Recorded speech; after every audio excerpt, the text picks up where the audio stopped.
Hello student, आज हम पढ़ेंगे पेपर इंडस्ट्रीज़ के बारे में। This has been an ancient industry of India. ये एक सबसे पुरानी इंडस्ट्री है इंडिया की। The knowledge given by the sages, और जो साधु वगैरह होते थे, सेजेस मीन्स होता है साधु, साधु संत को बोला जाता है सेजेस।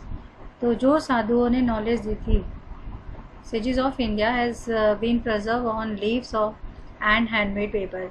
तो पहले के समय जो साधु और सन्यासी होते थे, जो जो भी वो नॉलेज दिया करते थे, ज्ञान दिया करते थे, या तो उनको पत्तों पर लिखा करते थे या वो हैंडमेड पेपर पे लिखा जाता था। This is such an industry. ये एक ऐसी इंडस्ट्री है in which pulp is made from agriculture and trees waste and paper is made from it. और जो पल्प होता है एग्रीकल्चर से जो मिलता है, जो एग्रीकल्चर का जो वेस्ट होता है या ट्रीज़ का जो वेस्ट होता है, उसको पल्प के रूप में लेकर उससे पेपर बनाया जाता है। 70% of paper in India is made from sugar cane remains. और जो 70% पेपर है इंडिया के अंदर, वो शुगर केन के रिमेन से बनता है। जो आपने देखा होगा, कभी जूस वगैरह पीने जाते हो तो उसमें जो शुगर केन होता है उसमें रस निकाल देते हैं, उसका बचा हुआ जो होता है उससे उससे 70% जो पेपर है वो बनाया जाता है इंडिया के अंदर। First modern paper mill in India वो स्टैब्लिश इन श्री रामपुर। और क्वेश्चन आपका बनता है कि सबसे पहली मॉडर्न पेपर मिल कहाँ पर स्टैब्लिश की गई थी इंडिया के अंदर। तो ये आ जाएगा आपका फर्स्ट मॉडर्न। ये जो मैं अंडरलाइन कर रही हूँ उसको आप पॉइंट्स में लिख सकते हैं पेपर इंडस्ट्रीज़ के अंदर। अभी तक जितने भी इंडस्ट्रीज़ के बारे में मैंने समझाया तो उसको पॉइंट्स के अंदर आप लिख सकते हैं। तो सबसे पहली जो पेपर मिल स्टैब्लिश की गई थी इंडिया के अंदर, तो वो श्री रामपुर के अंदर की गई थी। उसके बाद factories were establish in Madras. उसके बाद मद्रास में एंड हुगली में इंडस्ट्रीज़ को स्टैब्लिश किया गया 1810 और 1867 के अंदर। मद्रास में 1810 और हुगली में 1867 में इसको स्टैब्लिश किया गया। But this efforts remain unsuccessful. लेकिन ये जो कोशिशें थी, इसको स्टैब्लिश करने की जो कोशिश थी वो अनसक्सेसफुल हो गई, या ये कहें कि ये इंडस्ट्रीज़ चली नहीं ज़्यादा। तो इस हिसाब से जो फर्स्ट इंडियन पेपर मिल है अगर माना जाए तो वो स्टैब्लिश की गई थी 1879 के अंदर लखनऊ में, जिसका नाम था जो चली थी इंडियन पेपर मिल के नाम से। तो सक्सेसफुल, अगर आपसे पूछा सक्सेसफुल फर्स्ट इंडियन पेपर मिल है, वो स्टैब्लिश हुई थी आपकी 1879 लखनऊ में। और ये जो मिल थी वो इंडियन पेपर मिल के नाम से जानी गई। Titagarh paper mill was establish in 1881। उसके बाद जो पेपर मिल है, जैसे टीटागढ़ पेपर मिल, ये स्टैब्लिश की गई थी 1881 के अंदर। At the time of independence, जब देश आज़ाद हुआ तो उस वक्त केवल 17 मिल्स हुआ करती थी, और जिनकी कैपेसिटी थी वो 19,000 टन्स की हुआ करती थी। और आज अगर आप देखेंगे तो 800 तो बड़ी हैं, और large and small paper mills जिनके अंदर जो प्रोडक्शन कैपेसिटी है वो 128 लाख टन है। 65% जो पार्ट है इस प्रोड्यूस पेपर का वो यूज़ किया जाता है पेपर फॉर न्यूज़पेपर। यानी कि जो पेपर है वो भी उसमें अलग अलग उनका यूजेस होते हैं। तो 65% जो यूज़ किया जाता है वो केवल न्यूज़पेपर में होता है, और जो बचा हुआ प्रोडक्शन है पेपर का वो यूज़ किया जाता है अदर पर्पसेस के लिए। In India this industry is centralise. और ये जो इंडस्ट्री है इंडिया के अंदर, ये सेंट्रलाइज की जाती है। Availability of raw material and cheap transportation, वही जो आप अभी तक पढ़ते चले आ रहे हैं, मेन इंडस्ट्रीज़ कहाँ सेटअप होती हैं, तो ये availability of raw material, cheap transportation जहाँ होगा वहीं पे इंडस्ट्रीज़ को सेंट्रलाइज किया जाता है। ये जो इंडस्ट्रीज़ है इनको स्टैब्लिश किया गया, ये इन्होंने 6 जगह बता रखी हैं, 6 प्लेसेस हैं, जैसे टीटागढ़, रानीगंज, त्रिवेणी एंड कोलकाता, ये वेस्ट बंगाल के अंदर है। तो मेन स्टेट्स है, जैसे मेन स्टेट है क्या आपका आ गया वेस्ट बंगाल, देन दूसरा स्टेट आ गया महाराष्ट्र, तीसरा आ गया आपका उत्तर प्रदेश, एंड चौथा आ गया आपका मध्य प्रदेश, कर्नाटक, गुजरात। तो ये मेन 6 स्टेट्स हैं जहाँ पर पेपर इंडस्ट्रीज़ को सेटअप किया गया है। तो ये स्टेट्स हैं वेस्ट बंगाल, महाराष्ट्र, उत्तर प्रदेश, मध्य प्रदेश, कर्नाटक एंड गुजरात। और ये इनकी जगह हैं जहाँ जहाँ पर इसको स्टैब्लिश किया गया था। तो मैप के अंदर अगर कभी आपसे पेपर इंडस्ट्रीज़ के बारे में पूछा जाता है या पेपर इंडस्ट्रीज़ कहाँ कहाँ सेटअप की गई, तो आपको ये स्टेट्स तो पता ही होंगे। वेस्ट बंगाल कहाँ है, महाराष्ट्र, गुजरात एंड मध्य प्रदेश, उत्तर प्रदेश एंड कर्नाटक, वो आपको वहाँ पर टिक लगाना होगा। उसमें कहाँ टिक लगाएंगे जो इसमें आसानी से आप याद कर सकते हो, जैसे कि वेस्ट बंगाल के अंदर कोलकाता आपको आसानी से याद हो जाएगा, रानीगंज आपको याद हो जाएगा, टीटागढ़, या इनके बारे में पूछ लिया जाता है कहाँ पर है, तो इनको आपको मैप में भी शो करना है। तो महाराष्ट्र के अंदर मुंबई, पुणे, चंद्रपुर, खपोली, पिंपरी एंड कंपाती। और उत्तर प्रदेश के अंदर लखनऊ, मेरठ, सहारनपुर, मुजफ्फरनगर, पंतनगर, बस्ती उत्तर प्रदेश में है, भोपाल, रेवा, होशंगाबाद एंड कमलई मध्य प्रदेश के अंदर है, भद्रावती, बेंगलोर, रामनगर, कृष्णराजा सागर कर्नाटक के अंदर, सूरत, वापी, वडोदरा एंड राजकोट गुजरात के अंदर। तो इनमें से जो इजी डिस्ट्रिक्ट्स आपको लगते हैं आप उनको लर्न कर लीजिए और उसको मैप पे भी शो करने की कोशिश कीजिए। Paper of newspaper industries is made in Nepanagar. अगर आप जो न्यूज़पेपर इंडस्ट्रीज़ के लिए जो पेपर बनाया जाता है वो नेपानगर मध्य प्रदेश के अंदर बनता है। और paper for printing currency note, जो करेंसी बनाने के लिए जो पेपर प्रिंट किए जाते हैं, इस प्रोड्यूस गवर्नमेंट फैक्ट्री, वो गवर्नमेंट की फैक्ट्री के अंदर प्रोड्यूस जो होते हैं या उनको गवर्नमेंट फैक्ट्रीज में बनाया जाता है, जो कि होशंगाबाद के अंदर। Due to excessive local demand, क्योंकि इसकी डिमांड ज़्यादा है हमारी कंट्री के अंदर, तो ज़्यादातर जो प्रोडक्शन होता है वो इंडिया के अंदर ही यूज़ कर लिया जाता है। And paper has to be imported from other countries also. तो ज़्यादातर जो भी प्रोडक्शन होता है उसे इंडिया में ही यूज़ कर लिया जाता है। इसके अलावा जो पेपर होता है उसको इम्पोर्ट किया जाता है दूसरी कंट्रीज से। तो ये आपका लोकेशन दे दी इसमें पेपर मिल्स की, कौन कौन सी पेपर मिल्स कहाँ कहाँ लोकेटेड है इंडिया के अंदर। तो अभी आपने पढ़ा था मेन 6 स्टेट्स हैं, तो ये आपका आ गया उत्तर प्रदेश, ठीक है, ये उत्तर प्रदेश आ गया आपका। और ये उत्तराखंड है। ये फैक्ट्रीज़ के नाम दे रखे हैं इसमें जहाँ जहाँ पे फैक्ट्रीज़ हैं। ये आपका मेन मध्य प्रदेश है आपका। ये अभी आपने पढ़ा था 6 स्टेट्स कहाँ पर होते हैं प्रोड्यूस, तो ये उत्तर प्रदेश, मध्य प्रदेश, देन ये आपका गुजरात,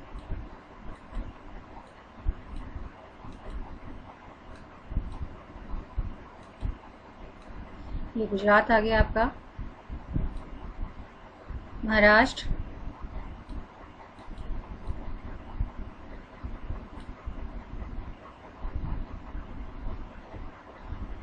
उत्तर प्रदेश, ये उत्तराखंड, उत्तर प्रदेश, मध्य प्रदेश, महाराष्ट्र, गुजरात,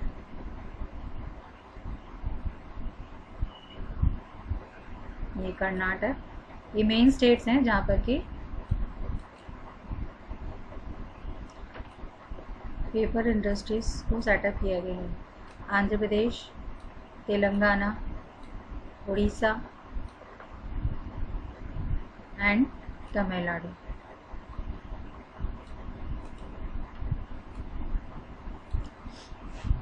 ये पेपर इंडस्ट्रीज के बारे में इनने बता रखा है कि कहाँ कहाँ पर ये सेटअप होती हैं। अब हम पढ़ेंगे इंडस्ट्रियल पॉल्यूशन के बारे में। अभी तक आपने सारे इंडस्ट्रीज़ के बारे में पढ़ा, कॉटन इंडस्ट्रीज़, पेपर इंडस्ट्रीज़ और मिनरल इंडस्ट्रीज़। अब हम आयरन एंड स्टील इंडस्ट्रीज़। अब हम पढ़ेंगे इंडस्ट्रियल पॉल्यूशन। एक तरफ तो जो मैन्युफैक्चरिंग इंडस्ट्रीज़ हैं वो मदद करती हैं इकोनॉमिक सिस्टम को, इंडिया के इकोनॉमिक सिस्टम को डेवलप होने में, और वहीं दूसरी तरफ they give the such circumstances या ऐसे सर्कमस्टेंसेस पैदा कर देती हैं जिससे कि ह्यूमन सिविलाइजेशन का डिस्ट्रक्शन होता है या ह्यूमन सिविलाइजेशन पतन की ओर या समाप्ति की ओर चल देती है, और सिविलाइजेशन ही नहीं बल्कि नेचर भी। तो ये इसके बैड इफ़ेक्ट्स बता रखे हैं। ये तो उसका हो गया मेरिट कि मैन्युफैक्चरिंग इंडस्ट्री क्या करती है, ये इकोनॉमिक डेवलपमेंट में अपना सहयोग देती है, और वहीं डिमेरिट इसका हो गया they give the rice circumstances, ये ऐसे सर्कमस्टेंसेस पैदा करती है जिससे कि ह्यूमन सिविलाइजेशन और नेचर को नुकसान पहुंचता है। Those region which experience industrialisation, ऐसे रीजन जहाँ पर कि इंडस्ट्रियलाइजेशन है कंट्री के अंदर, वहाँ पर अर्बनाइजेशन भी होता है, यानी कि इंडस्ट्रियलाइजेशन और अर्बनाइजेशन ये दोनों साथ साथ चलते हैं।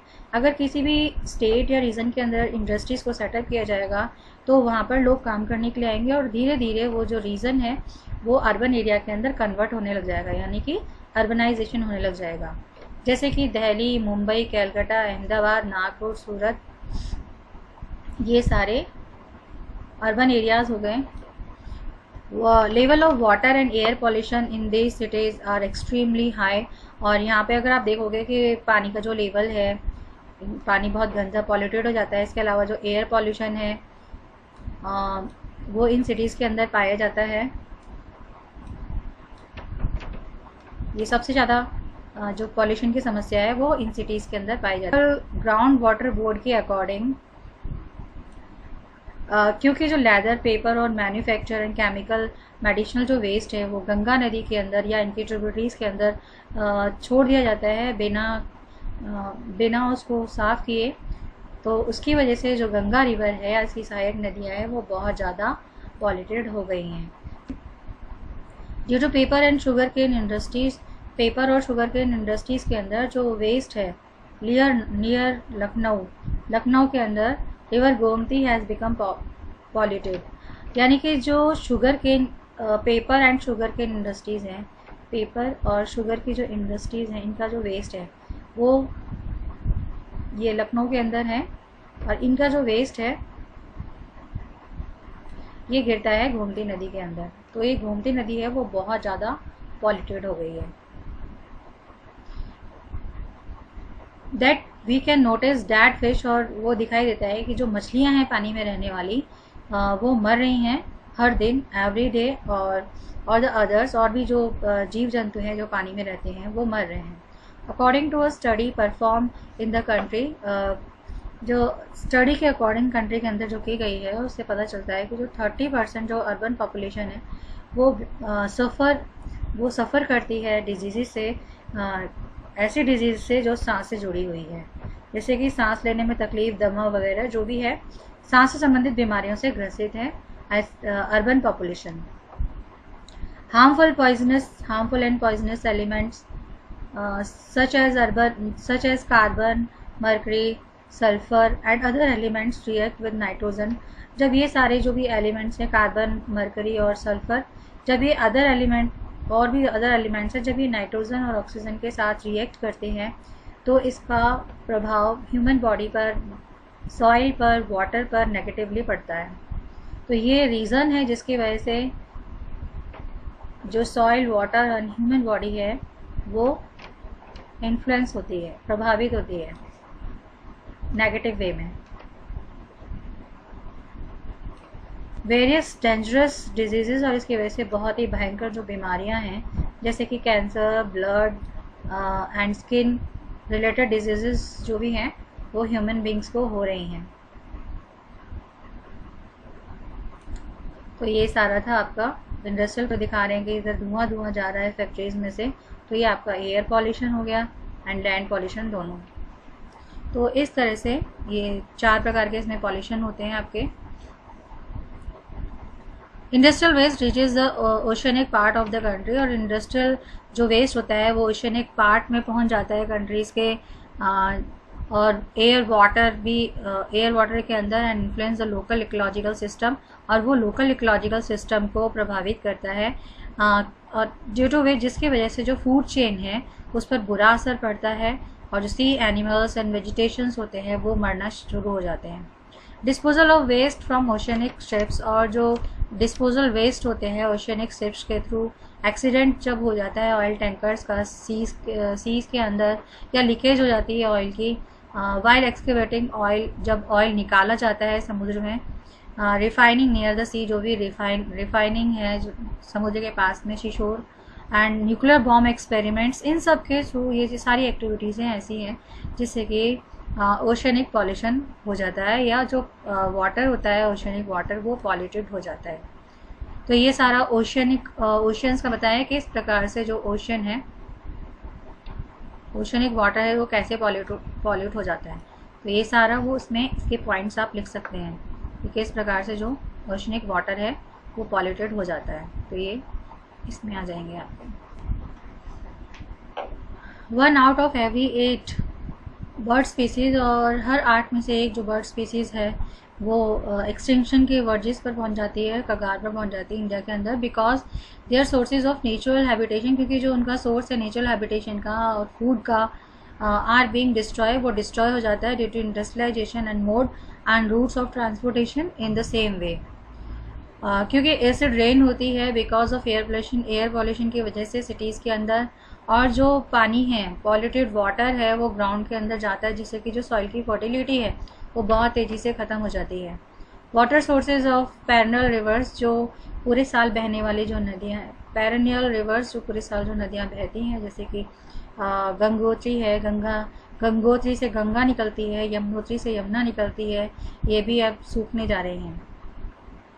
In this trade of industrialisation, इस इंडस्ट्रियलाइजेशन के ट्रेड में continues to be making then that day is not far, अगर ऐसे ही चलता रहा तो वो दिन दूर नहीं होगा जब इंसान को बहुत सारी बीमारियों का सामना करना पड़ेगा और उनको कैलामाइटिस को फेस करना पड़ेगा। कैलामाइटिस जैसे कि फेमाइन, ड्राउट एंड फ्लड है, सूखा, बाढ़, महामारी, और नथिंग वुड बी रिमेन, और कुछ भी नहीं बचेगा कंज्यूम करने के लिए फ्यूचर जनरेशन के। तो इसीलिए ये ज़रूरी है, मैंडेटरी मतलब कंपल्सरी, ये ज़रूरी है for us to adopt the path of the sensible, कि हमें सेंसेबल रास्ता अपनाना चाहिए। Moderate utilisation in industrial development करना चाहिए, सही प्रकार से यूज़ करना चाहिए, सेंसिबल तरीके से, मॉडरेट तरीके से यूटिलाइज़ करना चाहिए चीज़ों को, जिससे कि हम फ्यूचर जनरेशन है उनको कुछ दे सके, वरना उनके लिए कुछ भी नहीं बचेगा। तो आज के लिए इतना बहुत है, कल हम आपको पढ़ाएंगे industrialisation in Rajasthan. Okay, bye, have a nice day.